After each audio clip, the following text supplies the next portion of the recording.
Samahan nyo kami mga mare sa panibagong araw nga natin dito sa bahay at syempre dun nga sa bukid. Pero bago ang lahat nga mga mare, simulan muna nga natin sa napakaaga nga nilang pag-alis. Sabi ko kasi kay Pangit mga mare, pumunta nga sa bayan kahit mga alas 5 na nga. Maririnig nyo nga si Gael mga mare na nagmumurit nga dito sa gilid ko na karga nga ng tatay niya. Dahil minsan nga wala nga tayong mautusan kapag bibili nga ng ulam. Noon na ngayon na CS nga ako mga mare, hindi pa nga ako pwedeng maglakad-lakad. Naman nga natin mga mare, kapag nanay laging problema talaga ang ulam ko, ano nga ang uulamin ngayong araw. Kaya kahit puyat nga si Pangit ng mga oras na to ay tsinaga niya nga pumunta dito ng mas maaga. Bukod kasi doon, mas nakakamura kami dito mga mare kapag dito tayo bibili. Total malapit lang naman sa atin to. Pang isang linggo na nga natin to o minsan nga mahigit pa nga.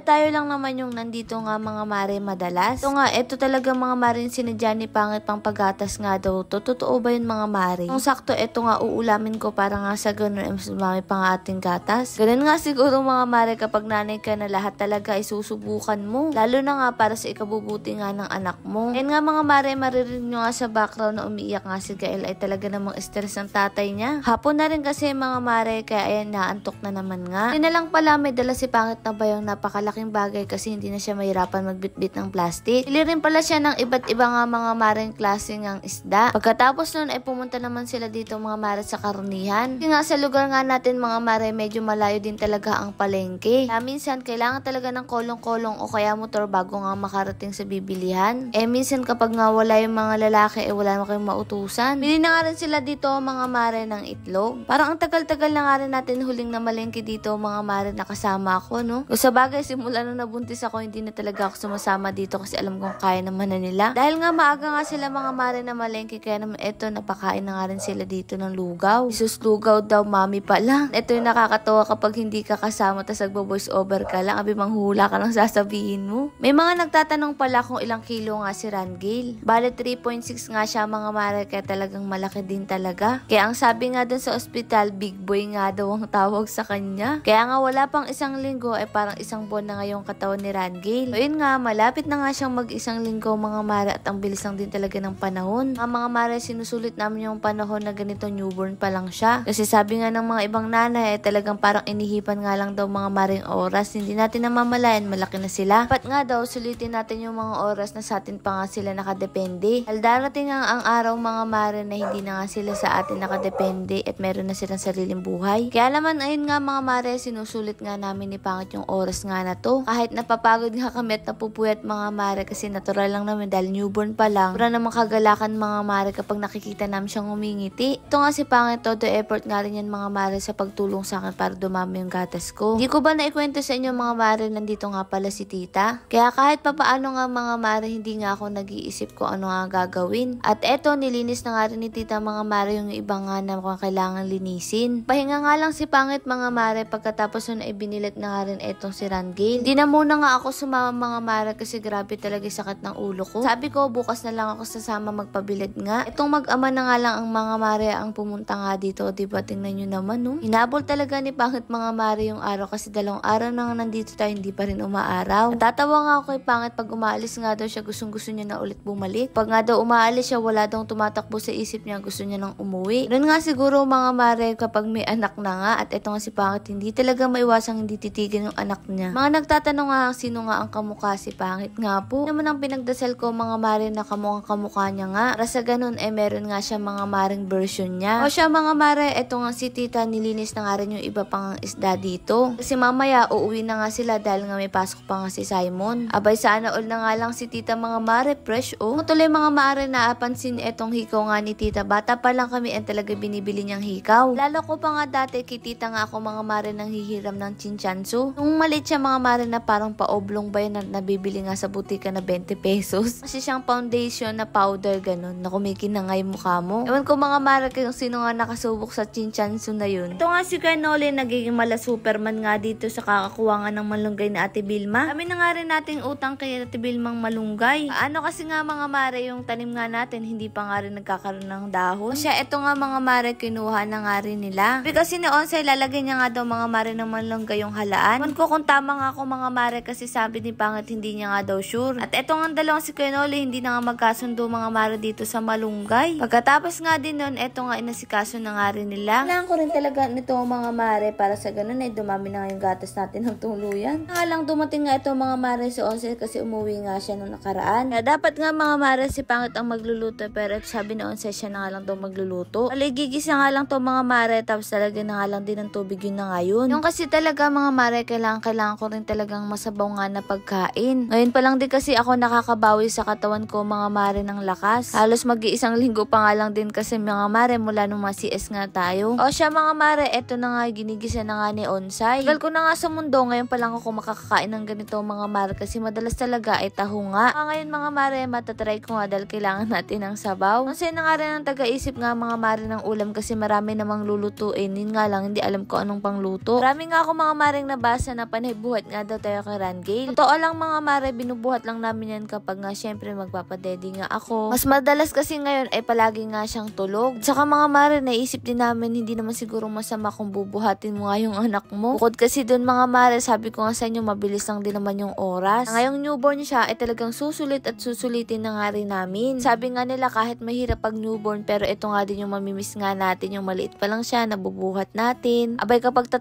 taon na to mga mare, ayaw na itong magpabuhat dahil meron na tong sariling mundo. At eto nga mga mare, yung kulungan nga nila tata inilagay na nga rin dito. Nabanggit ko nga rin sa inyo ay balak nga natin mag-alaga nga dito ng manok. Ang mga mare pinagbibili nga nila tatay ng manok ng panabong ay nakadisplay nga lang din yan. Sabi ko nga kay tatay masarap itinola yan mga mare, lalo na native yata ang tawag dyan. Sarap kasi ang tinola kapag ganyang manok mga mare. Kumbaga mas malasa nga siya at eto nga dito na nga muna nga nilagay pansamantala. Sila tatay nga gumawa muna nga ng ganito mga mare kasi nga pumapasok nga yung aso. Na nga lang tayo magpapalagay dito ng gate mga mare kapag nakabawi-bawi na nga tayo. Na ngayon ay pagtiyagaan muna nga natin to for today's video. Hindi na rin naman sila dito nagtagal kasi ang plano nga lang nila mga mare ay dalin nga to kasi wala rin naman sila ditong gagawin ngayong araw. Lord, maraming salamat sa lahat ng blessing at syempre sa inyo mga mare. Paano ba yan? Bukas na lang ulit.